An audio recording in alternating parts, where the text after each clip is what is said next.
Hello, my name is Susan Steggall and I'd like to share with you something of my journey as a writer and a scholar. To begin, I'd like to acknowledge the traditional owners of the land on which I live and pay respects to their elders past, present and future. As you can see, I'm not sitting in a book-lined study. My office is a very messy place with piles of to-do and maybe throw out papers and research books everywhere. And in any case, books spill over into pretty well every room where I live. So I thought I would just present a few of my favourite artworks. Behind me is a piece, I can't see very much of it, called Pier and Ocean by Janet Lawrence, in which she is looking at the processes that form the landscape: erosion, oxidation, reduction, condensation, all that kind of thing. These pieces by Barbara Campbell-Allen represent the escarpments and cliffs of the Blue Mountains. She's a very keen bushwalker, and a lot of her ceramic work is influenced by her experiences in the mountains. Lorraine Connolly Northey has produced this wonderful string bag which evokes the weaving traditions of Aboriginal women. It also, for me, evokes the meat safes of old rural Australia. Trudy Raggett's owl, I feel, is a very clever combination of carving and Aboriginal painting. So, in my first life, I was a scientist, and the only writing I did was pretty well clinical trial reports. In my mid-40s, however, I began studying art history and theory at the College of Fine Arts and also tried my hand at writing. The first pieces being reviews of student exhibitions and artist profiles. My first big serious piece was a 5,000-word essay on sculptor Wendy Solling that I submitted for the Society of Women Writers 1995 biography competition, and I made the shortlist of 7 and was subsequently published in No Thanks or Regrets. This writing business is easy, I thought, with a beginner's enthusiasm. But of course, writing isn't easy, and success, however it is measured, can be elusive. Writing is never a straight journey. There are a lot of deviations and diversions. So I thought I would just share with you some of the different kinds of writings I've been doing over the past 25 years. My first book was Alpine Beach, a memoir of the decade that I and my family spent in France. Alpine meaning the French Alps, beach, Manly Beach. I subsequently translated it into French for my non-English speaking friends. I was a bit worried about this, but delighted when some of them said, "Oh, Susan, when we read it, we hear you speaking," which means language is at heart all about communication. Also in biographical mode, I undertook a PhD project of Associate Professor Joan Kerr, who had been something of a mentor to me at COFA. This was successful and then published as a most generous scholar, Joan Kerr, Art and Architectural Historian in 2013. Joan was a rigorous scholar, but something of a maverick, so it was a very interesting project to get my teeth into. Around 2006, I thought I would try my hand at writing fiction, and my first novel, Forget Me Not, looks at the story, or deals with the story of a woman who is a librarian at the State Library who goes to France to try and find out what happened to her grandfather, who went missing at the end of World War I and was never seen again.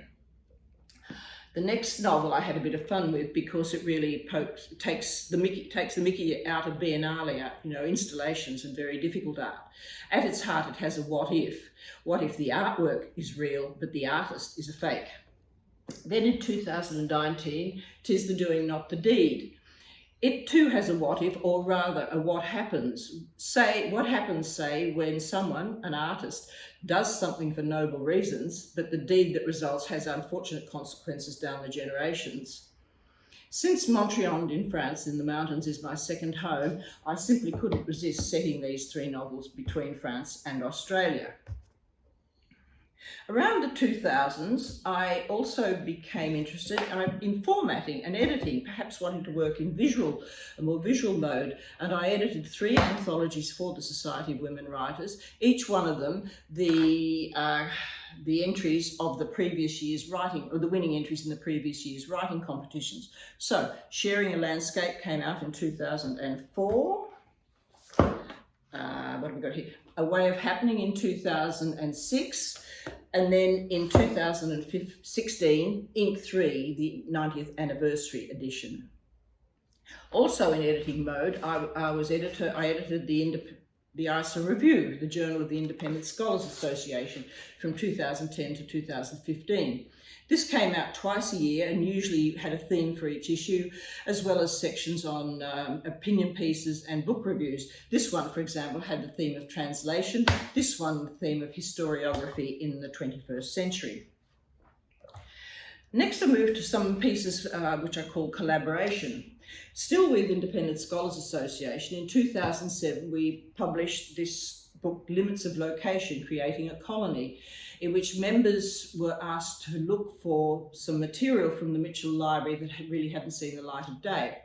I wrote an essay about a French artist adventurer called Albert Tissondier, who voyaged down the east coast of Australia in 1894 in search of the sublime.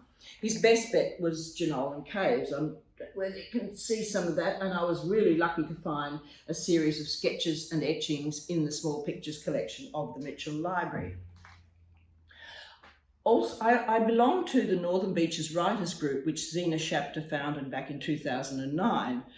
And for many years, with Zena at the helm, the group put entries into the Write a Book in a Day competition, which was in aid of cancer research at Westmead Hospital, usually very successfully. In 2016, for example, The Time of the Jade Spider won the open competition. So after the competition was over, we rejigged it a bit, made it a little bit longer, and published it as a YA novel. Also with the Northern Beaches Writers Group, and again edited by Zena, in 2015 we compiled this anthology of stories looking at the highs and lows of science called A Fearsome Engine. My essay was called A Poetical Science, about the first computer programmer Ada Lovelace.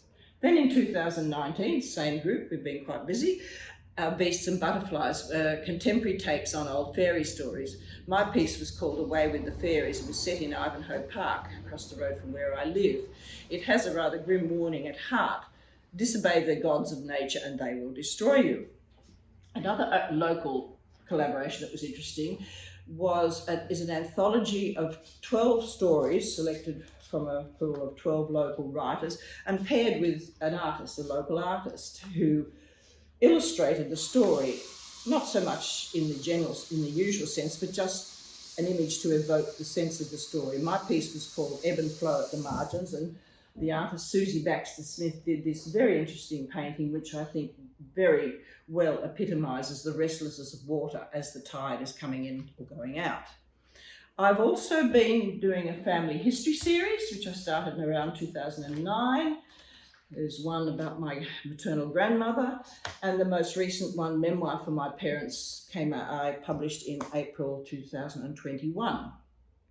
So, what of the future? I plan a few more in the family history series. I am about to publish a novel called The Heritage You Leave Behind, and I'm in the process of writing a manuscript which follows the main characters from that novel into their future. I think there is also to be another collaborative project with the Northern Beaches Writers Group. So, writing has been a very rewarding and interesting journey.